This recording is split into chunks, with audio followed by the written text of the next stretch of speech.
Burnout creates a quiet tension for leaders. You're expected to remain present, patient, and supportive, yet your own energy feels depleted. Decisions take longer, and small frustrations feel heavier. Empathy doesn't disappear when you're burned out. It simply becomes harder to access, not because you don't care, but because your emotional bandwidth shrinks. In the age of artificial intelligence, this tension is amplified. Work moves faster, expectations rise, and automation increases output, but it doesn't reduce emotional load. Leaders are asked to operate at machine speed while remaining fully human. Empathy during burnout does not look like deep emotional engagement.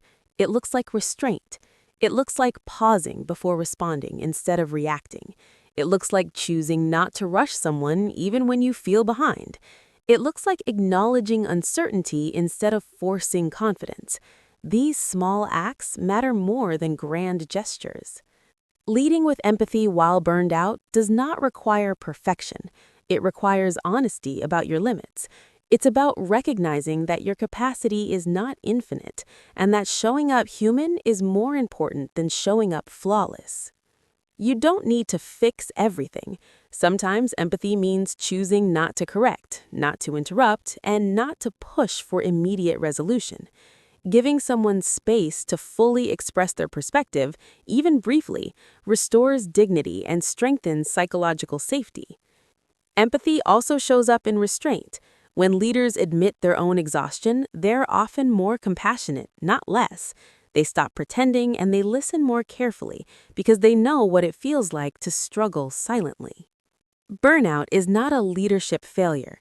It's a signal, a cue to slow down, reflect, and recalibrate.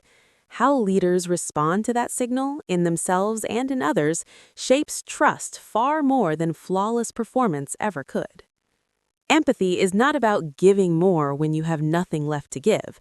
It's about protecting what's left and using it wisely.